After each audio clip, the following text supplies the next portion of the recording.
Hello guys, magandang hapon po sa ating lahat. Welcome back again, Bods TV.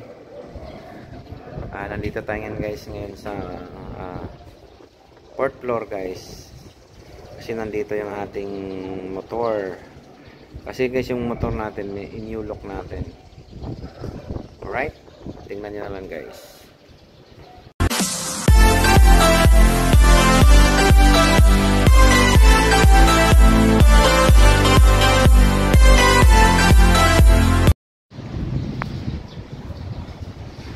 Hi guys, kita nyo naman guys itong nasa harap natin, ang ating Honda Click 125 B3 guys. New look na po siya guys ngayon, kasi guys wala na siyang sticker. Tinanggalan na po namin guys ng sticker siya, kaya new look. And guys, pakita ko lang guys sa inyo, share ko lang sa inyo guys, no, kung bagay.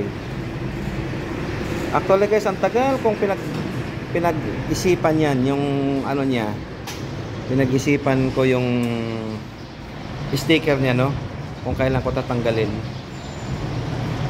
So far so good guys, no, nung tinanggal namin, ang ganda pala tignan guys, plain na plain lang siya. Ayan o guys, plain na plain siya guys, oh. Diba? Ganda niyan guys. Hindi kayo guys nagkakamali, ano na yan, 1 year and 2 months na siya guys sa atin. Ba, pogi pa rin niya. Ganyan tayo guys mag-alaga ng motor. Guys, pang araw-araw deliver yan guys, biyahe. Pero solid. Walang problema. Ganda niya guys gamitin. Yung tagtag guys andyan naman, pero hindi masyado ganong katagtag. Kasi yung upuan naman niya guys, medyo makapal naman. Ayan, oh. Ayan, medyo makapal lang. Malapad rin naman yung upuan niya. Kumbaga salon-salorin yung puwet mo. Ayan guys, tingnan natin guys yung kanyang odometer. Ilan ang tinatakbo guys ng ating Honda Click. Ayan guys, oh, 14,838 na siya guys. Takbo niya. Medyo malayo-layo na guys. And guys, oh, average consumption niya guys 45.6 km per liter. Tipid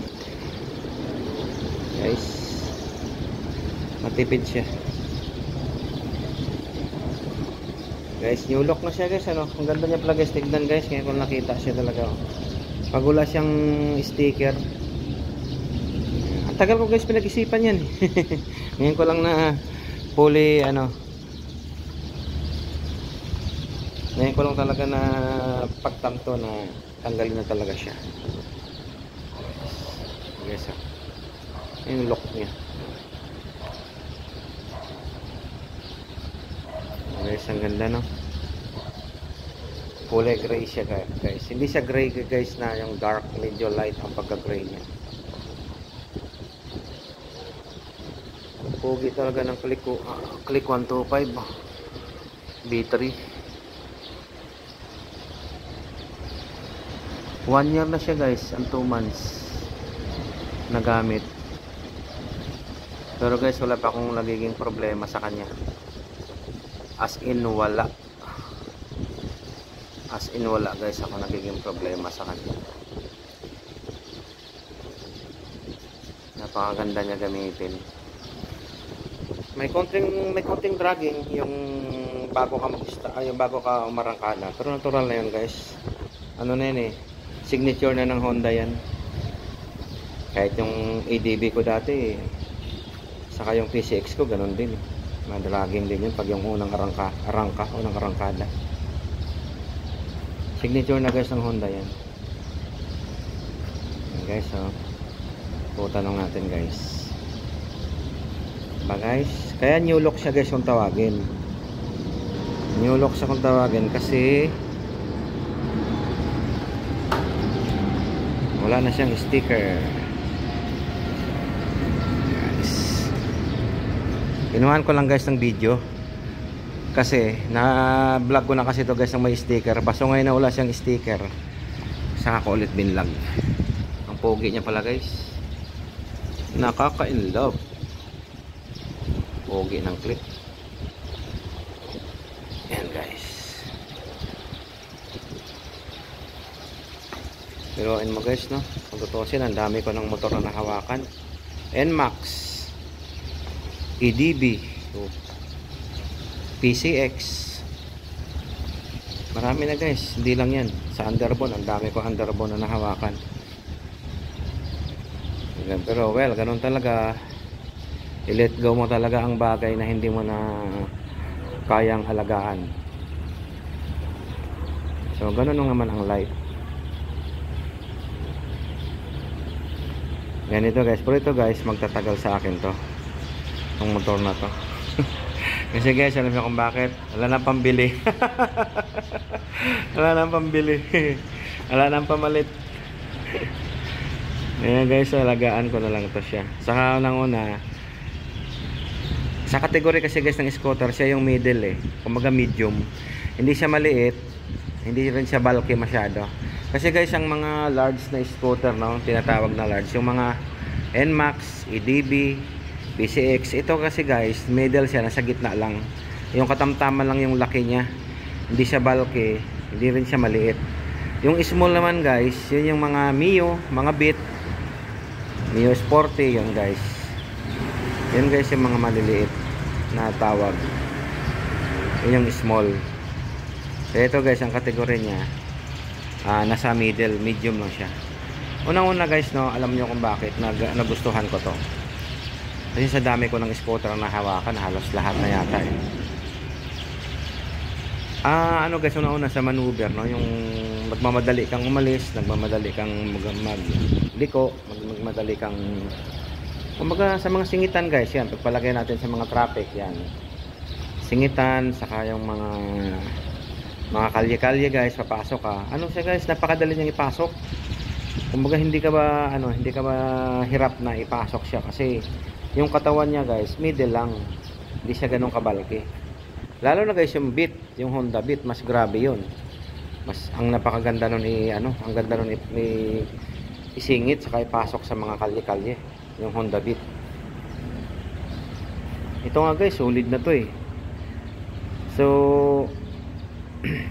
ito guys, itong motor na to kasi service pan delivery ito. Service kung may lakad kami ni Mrs. Saka pan deliver na rin. Kasi guys, naglalalamove kasi ako. Ito yung ginagamit ko gamit kong motor panlalamove. Una-una guys, sa fuel consumption niya, hindi siya ganoon ka bigat. Kahit guys, nasubukan ko Paranaque, Antipolo guys, no? Rektahan guys, hindi ako nakaubos ng 1 bar. Hindi ako nakaubos ng 1 bar. Ganun siya guys, katipid. Pero may guys Paranaque, Antipolo yun. Hindi lang Antipolo guys na bungad lang. Talagang parang siya guys, umabot siya ng nasa mga 48 o 38 km guys. Kaya sulit. Okay. Pero okay rin naman guys yung mga NMAX, mga PCX. Nasa sa inyo yan kung ano kayo. Hindi kayo maano sa gasolina. Ako guys, gasolinang kailangan kung saan ako makakatipid sa gas. Siyempre dito mas tipid to kasi 46, 47 km per liter guys. Not bad na yun sa isang motorsiklo na gamit mo pang araw-araw mong biyahe. Right? Yun guys ang ibig kong sabihin. Kaya guys, yung mga balak dyan bumili ng Honda Click guys, bili na kayo. Thumbs up to guys. Marirecommend ko sa inyo to na maganda to. Kasi ito guys, yung akin 1 year and 2 months na to, wala pa akong nagiging problema kahit sa mga clutch nya, sa mga brake pad nya, sa gulong nya guys, hindi pa rin. Araw-araw pa to guys nilalabas binabiyahe pa to. Ilaw, signal light, mga switches nya guys, puro pa accurate pa to guys lahat. Ito mga switch nya, to accurate pa lahat to guys. Naku, napakaganda gamitin. Yan guys yan, shock nya guys, ito sulit pa rin to. Medyo madilim na guys pero kaya pa. Solid to guys, oh. Walang tukod to guys, kahit may angkas ako, kahit may dala ako. Yan guys, oh. Bangan na guys. Ito guys, pinalitan ko na to. Ito guys, ano ko to dati, Sniper 150 ko to dati. Naitabi ko pa. Kasi nagpalit ako ng shifter nun dati sa Sniper ko, kaya naitabi ko tong ano niya. Sa angkasa niya, yung footpeg niya. Alright. Tapos ito guys, pag meron kayong click na ganito, palitan nyo nito. Ay bilahan nyo ng ganito hanger. Kasi ito guys, ang pagula to, hanggang dito lang guys yung hanger niya. Kaya yung talsik, ligo yan dun hanggang sa loob. Oh. Yan. So, guys, ito yung gulong niya. Oh. 70% pa to guys. Oh, malalim pa. Oh. Tignan nyo. Ang lalim pa guys. Oh. Pinapandeliver yan guys. Hindi yan kung kailan ko lang gamitin. Araw-araw to ginagamit. Pero yung ano niya, oh, ganun pa. Tapos guys, oh, yung ano niya, adjuster niyang caliper niya, ang ano niya, oh, drum brake sa likod, oh. Ang konti pa ng sikip, oh. Oh, konti pa lang yung ano niya rito. Hindi pa siya na-adjust ng sakit. Kasi pag pudpud na to guys, ito guys, masasagad na to hanggang dito na to. May nakita ko sa iba niyan, eh. May yan yung guys, yung mga mahilig pumreno, kahit may hams. Dapat guys, tip ko sa inyo na pag may hams, malayo pa lang yung guys yung hams. Wag na kayo pumreno, mag-minor na kayo. Hanggang dumating kayo sa hams. O, dadaanan nyo lang hams, di na kayo magpreno. Diba guys? Tip ko guys sa inyo yun, ha. Huwag kayo maingay, ako lang nagsasabi nun. Yan guys, sa mga diskarte ko sa pagdadrive.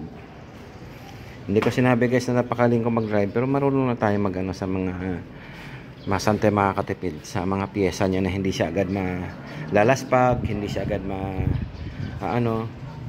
mapupudpud. Yung mga brake pad niya guys, kasi mga original pa guys ang brake pad nito. Alright.